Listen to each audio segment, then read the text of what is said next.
Good morning, friends. Mark Holmes here, and as always, I want to thank you all for watching, commenting, subscribing, and being part of the Jobu Sports Report. Without you guys and you ladies, this literally does not work.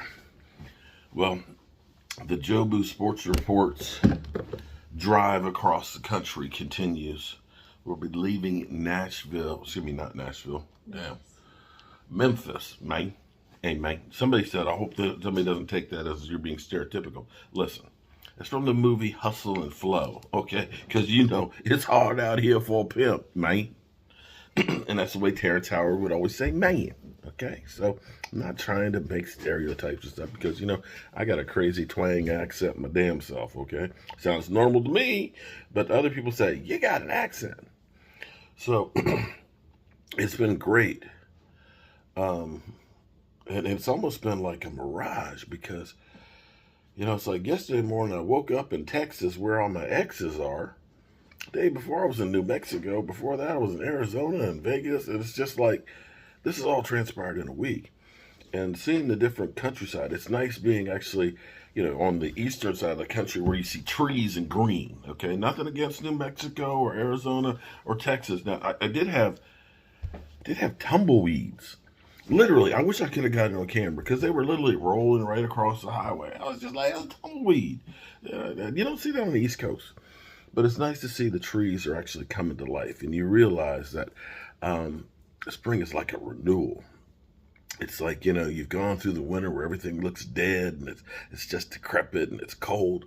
All of a sudden it warms up and the cherry blossoms come out and the leaves come out. And then the bugs. Oh, my God, the bugs. Damn. I tell you what. Texas and Arkansas, y'all got some of the juiciest bugs I've ever seen in my life. I mean, literally, it looks like a bird turd. I mean, literally. Oh, damn. Or it's even sadder though when one of them splatters on there and you see the wings still kind of. He's kind of like. Oh man, it's just bug kill. It's just terrible. But anyway, back to the renewal. It's kind of fitting that the NFL draft is in April. Think about it. Springtime, renewal. Everything comes out and starts blossoming and growing again. And that is what the NFL draft is. It's the new growth for the teams. It's the opportunity to see those cherry blossoms grow up, and put out the cherries so that we got cherries to eat. I think we get cherries to eat from the cherry trees. I could be wrong, but anyway, I digress. The draft is going to be key for the Cowboys for a multitude of reasons. Now, the Cowboys have signed, I want to say 9 free agents. If we do sign KJ Wright, and I don't know what's going on with that one, I'm kind of surprised that KJ Wright is not signed with somebody already because he's a really good linebacker. Unless it's pretty much the Cowboys are just taking their time and setting this thing up, and they both sides know this is where he wants to be. But I'm surprised that other teams haven't been trying to get him. He would be the 10th free agent the Cowboys have signed. And I don't think the Cowboys have signed that many before. Now, I know a lot of you guys will say, well, they're not guys that you really know or guys that are big impact players and things. But the Cowboys believe in strength in numbers. There are low-risk guys that they figure that if we get anything out of them, then it's a bonus. If we don't, we're not tied in for any length of time. And quite frankly, for the amount of money that they signed them for, you could look and say, Cowboys, those kind of numbers like KZ, his cap hits under $1 million. You could have signed a few more of those kind of guys at that price and figured out we're not going to keep them all, but it's such a low amount of money that we can absorb that. But literally say, okay, you might end up being a camp body, even though that you are a player, and get the best that you can. If you add KJ Wright, then you can gotta say that you have improved the defense. But this draft, and this is where I can't wait to get back because I actually miss my man cave. I miss waking up and going downstairs and, turning on the lights and having all my equipment and things there. All my bells and whistles. I've been doing everything on my cell phone. Not that the cell phone it's got great pictures and stuff on it. But I miss being back at the house. I miss interacting with Michael and stuff and working and getting myself all dusty and things from working in the workshop. Um, so I can't wait to get back, and so I can really start digging in on these prospects. I'll be 100% real with you, okay? I am not the college guy. I'm not. That's I leave that to the young guns like Vash Lombardi. He's the draft expert. He's the guy I go to and say, "Who's the guy, Vash? Who's the guy?" Or a guy like Skywalker stealing things. They really dig in. I'm old. I make no bones about it. I ain't got that kind of time. I got to build racks. I got to build footballs, and I got wife and things I got to take care of. And the Dallas Cowboys, just keeping up with them is a full-time job. So I don't dig into college prospects until after free agency. I can't walk down the street and chew gum at the same time. I have to kind of focus on one thing and then go on to the next. So once I do get back, then I'll start focusing in on the draft talent that's out there for the spring renewal, and start seeing what we're going to have.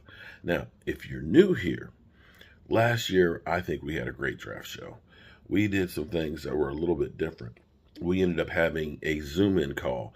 If you're a channel member, you can Zoom in and be part of the audience. Basically, last year going into the COVID draft, you couldn't have a whole bunch of people over, so it was just me and Mike actually at my house.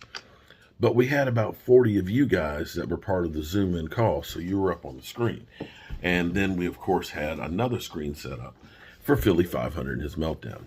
So channel members, you guys are invited to the draft show again. And we're working on having some other guests that are going to be in there as well. So when I get back, I got a lot of work to do to the set. We'll be using the new outdoor studio that we have.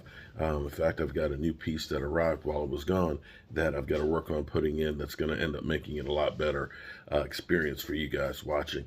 And, of course, the trees, being spring, will start coming out. So I won't have the sunshine shining up and messing up and making the light look bad. So it'll be focused more on me, although I'm not sure that that's a good thing because you start seeing all these crow's feet and these wrinkles and all these age marks and stuff like that, because high def ain't for everybody.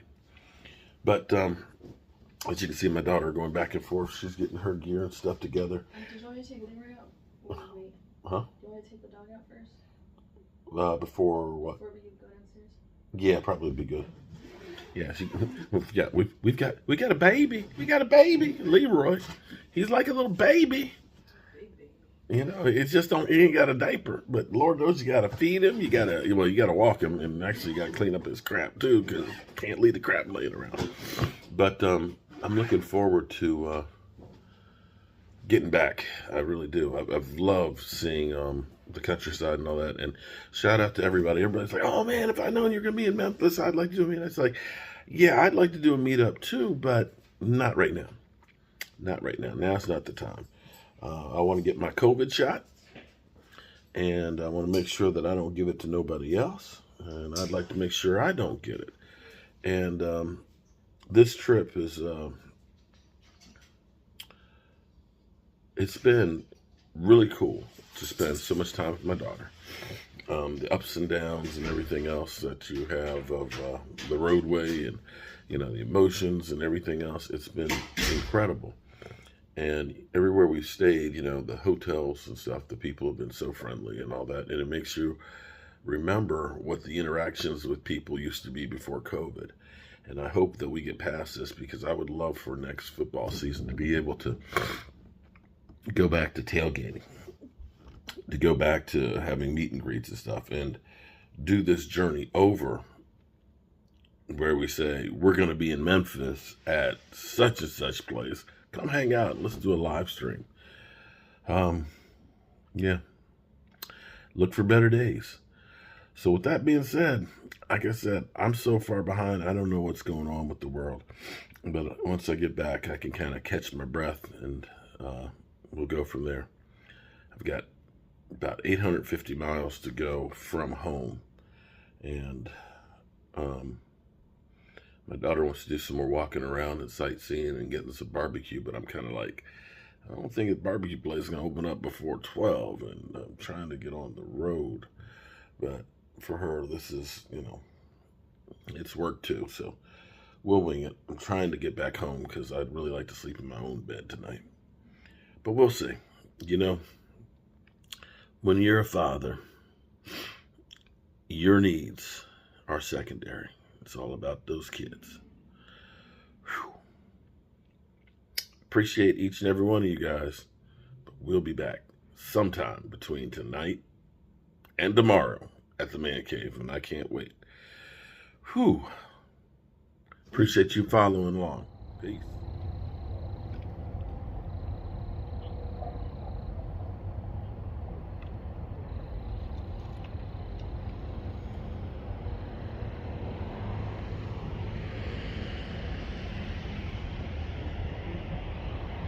Speed this up and put music to it.